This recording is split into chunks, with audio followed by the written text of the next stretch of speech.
mini excavator ကိုလုပ်ငန်းခွင်မှာဘက်ကတ်တစ်ခုတည်းသုံးနေတော့မယ်လားကိုဘိုရာချစ်သူလုပ်ငန်းရှင်ညီကိုမောင်နှမများအားလုံးပဲမင်္ဂလာပါခင်ဗျာကိုဘိုရာ GPS company ရဲ့ Facebook TikTok YouTube Viber Community Channel များမှာပြန်လည်ကြိုဆိုလိုက်ပါတယ်ကျွန်တော်တို့ဒီကနေ့မှာတော့9.5 တန်ကိုဘိုရာ mini excavator မျိုးစားလေးကိုစောက်လုပ်ရေးလုပ်ငန်းခွင်များလမ်းတိဆောက်ရေးလုပ်ငန်းခွင်များတွင်အသုံးပြုနိုင်ရန်အတွက်ရေကာတက်ဆင်ပေးနေတဲ့ဗီဒီယိုလေးကိုတင်ဆက်ပေးလိုက်တာပဲဖြစ်ပါတယ်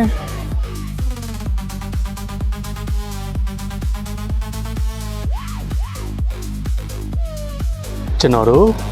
ကိုဘိုရာ GPS company ရဲ့ကျွမ်းကျင်စက်ပြင်အင်ဂျင်နီယာများမှာ excavator 9.5 တန်ဝယ်ယူသူကာစတမာများစိတ်တိုင်းကြဖြစ်စေရန်ရေကာလေးကိုတက်ဆင်ပေးနေတာပဲဖြစ်ပါတယ်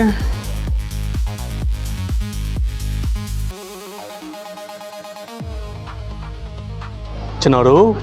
ကိုဘိုရာ GPS company ရဲ့ရှုံးခွဲတွေကတော့မြန်မာနိုင်ငံအနှံ့ရှိပြီးဝယ်ယူပြီးနောက်ပိုင်းဝန်ဆောင်မှုများကိုလည်းအချိန်နဲ့တပြေးညီလုပ်ငန်းရှင်ကြီးများစိတ်တိုင်းကြဝန်ဆောင်မှုပေးလျက်ရှိပါတယ်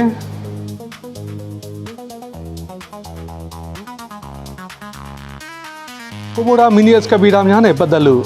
ဆက်သွယ်စုံစမ်းမေးမြန်းလိုပါကဖုန်းနံပါတ်များအနေနဲ့ကတော့39 4518 6033နဲ့39 4518 6349တို့ကိုမေးမြန်းနိုင်မှာပဲဖြစ်ပါတယ်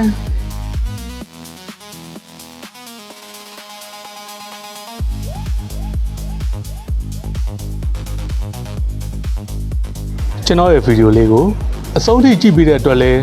အထူးပဲကျေးဇူးတင်ရှိပါတယ်ကိုဘိုရာချစ်သူလုပ်ငန်းရှင်ညီကိုမောင်နှမများအားလုံးလည်း